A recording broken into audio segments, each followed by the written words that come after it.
Hey guys and gals, I got another one for you today. So I worked through the tier 8 with all the boosters I got from the winter ops.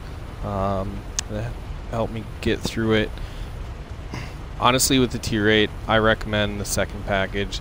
You don't get the biggest motor, but you can't beat 10 degrees gun depression, and I feel like that turret does a lot better job than the upgraded turret.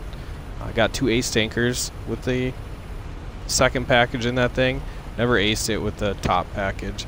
Not saying it's horrendous or anything, but I just felt like I could work with the tank a lot better with the second package.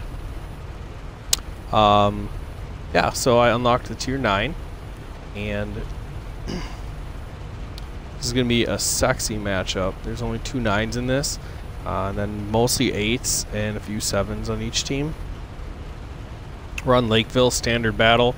This is one of my maps I do well with. If I'm with Drewski, it's pretty much dominated. And to start this match off, I got to give a shout out to Old Gray Hair. He's a viewer on my channel, so I appreciate it. He was messaging me here and thought my review of the Rainmaker, what I call it, or the Iron Rain Borsig premium tank they just dropped today. He thought it was funny on a couple comments that I made, so I was actually messaging him when this game started. As you can see, everybody peels away. Now you're gonna see the catch-up speed that this heavy tank has. This is a huge heavy tank, but this thing moves. And actually, my first game I put 105 octane in it, and this thing flew. But I didn't make any money, so I decided to take that out and just put in a regular med pack. You can see I already run large repair kit and to put coffee in it, so to put in 105 octane, you're just starting the game off 60,000 in the hole. So alright, you know what I like to do on Lakeville? Run the 2 line, win the hill, turn around, defend the base if needed. And they have an artillery, so I want to be careful with my push here. See the E75, I throw a shell and it hits his cupola, but it doesn't get pen. I don't pen it. He bounces a shell off my turret.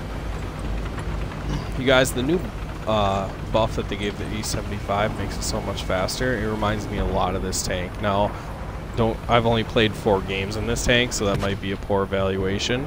But I feel like the mobility and armor is pretty close to E75. Guns, not as big, but it reloads faster. And then they have a Rainmaker over there. And I loaded a PCR for the E75, but I think the Rainmaker is a pretty dangerous tank, so I want to make sure that we shut that down. So I'll put my second shot into him, get him out of the game. It's 2v1, and I'm keeping an eye on city. There doesn't seem to be a lot of red in the city. However, there also doesn't seem to be a lot of red on the 2 lines. So I'd like to push over, especially because I'm a tier 9 heavy tank, but I don't want to get stuck here if they have all their tanks back at their base. So I come over, shoot the Carnarvon, put him down. Haven't taken any damage yet. I think that arty shell was for me. Might have been for the Oho, I'm not sure.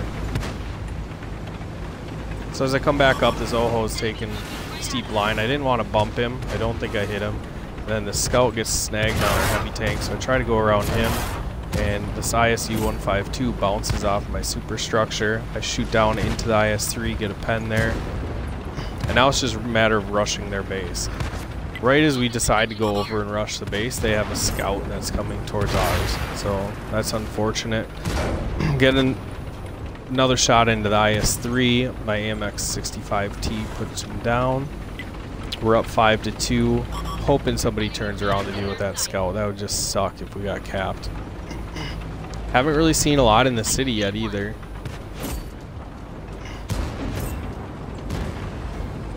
Just E75. It's been playing pretty passive. I mean, especially for this matchmaking, he should have been in the thick of things, whether it's in the city or the hill. To sit back and snipe at his base is pretty tragic. I found a mouse player one time that sat there the whole game and we ended up losing. He did the last stand on his base, or on our base, and I was so tilted at the time I decided to send him some nasty messages and I got a comms ban, so that was lesson learned. So get a shot into this KV4. I really have no idea what this KV4 is doing, but I appreciate the hit points. He's just like sitting there with his cupola showing. I thought he wasn't playing, but then he starts to move around. So I have no idea what his end game is there. My 65T is trying to come around the corner, but that's really not going to work because they have their ISU 152 right here. You can see he gets smacked for 700. You get one more shot in the KV4, he's down to 85 hit points. All of a sudden they got a waffle there. The waffle tracks me. You see this lower plate. I mean, I think a lot of people want to aim at it, but it's so sloped that it's going to be hard to pen. I've been fought a lot of these, so I'm not 100% sure. Shut the KV4 down. And then I realized that the ISU was coming around to hit me. My 65T's got my back, so now I've loaded HE for this guy. Did a nice 527 slapped right into his turret. Now I'm gonna push. My 65T's right behind me. I think had I pushed a little earlier, he would probably have been right with me. But shut him down. Our Oni shuts down the Centurion in the city. Or their Oni, I'm sorry. Our E75 shuts down their Oni. And I'm looking for a shot on this Freedom, but I'm not going to find it. Full health on Lakeville, going over the ridge. This tank is a monster. Guys, this is my 4th game in this thing. And I upgraded it to... I think it's the 2nd upgrade. I'll show you. It's got a high Cali, got an ace tanker, sniper, did 5100 damage, did 3600 blocked. I mean, I didn't even really try to angle my armor or anything. I just pushed forward and they couldn't pen me. Now, they probably didn't have premium rounds in, and I was in a favorable matchup. Obviously, you wouldn't do that in a 10 match, but that's why we play tier 9s, right? -2, +1 matchmaking. 1200 assisted, made 50,000. Could have had my 105 octane there and made some money. Take top dog, 65 TP. He actually had the fully upgraded turret. He ended up doing 2800, 2 kills. T34 did 2K, 2 kills. And really looking at their team, they had a few that had 2,000 damage, but not a lot of heavy lifters. 2,604 kills from the Waffle. E75 was pretty wretched. And alright, that's enough about that game. Now,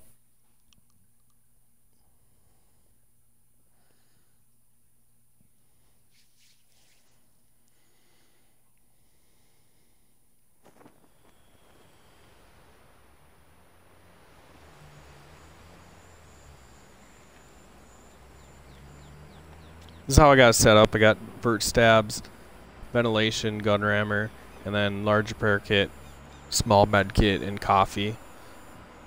I feel like if somebody's on my rear and I get lit on fire, I'm probably not playing very well, or I'm getting flanked from all different directions, so I'm going to end up dying anyways. So that's why I don't mind dropping the fire extinguisher for the coffee. Try to keep everything in front of me in this thing. Use the armor. What was I going to show you guys? Oh man, this ops tab, I tell you. Thank you, ops tab.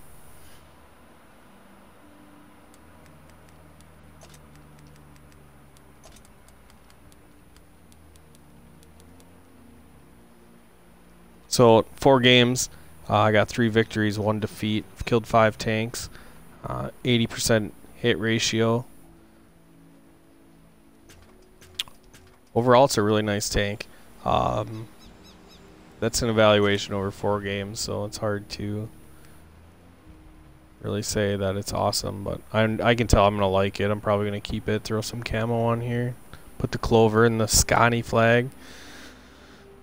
But this is the frontal armor you're looking at, and it's very well angled on the front, you can see, so unless people are shooting down into that or shooting premium, it's going to be rough. That lower plate is even weaker than the top plate, but it's so steep, like they're going to have troubles penning that. You can see that if it's angled at all, you can shoot probably right through the tracks into the hull, so you want to keep it straight at them, or pay attention to where they're looking on your tank and then adjust accordingly, kind of like the Panzer 7. Oh, I was going to show you packages. Okay, so I'm free XP'd up to this package, and that's really like a motor upgrade and a track upgrade. And then I'm probably not going to get this because if you look at this, the rate of fire is 3.73, and then the pen is 242 and 270 with 2.3 aim time and 30.37 accuracy. This gun has a better aim time, better accuracy, obviously a better rate of fire since it's 120 millimeter. It only does 400 alpha damage, but it's got better penetration. So 257 with the regular round and 315 for the premium round. And the AP round at 257 penetration is only 13 away from the 127 millimeters premium round. So 270 in a tier 10 game, that's just not going to cut it. Then you drop your DPM down for that. Not looking to get that gun. I didn't get the biggest gun on the tier 8 either.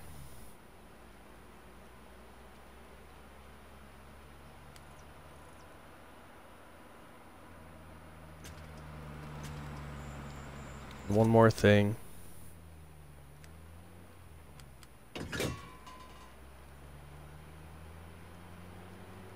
The other nice thing about the 120 is the shell velocity is almost 1100 meters a second, and then 1300 meters a second for the premium.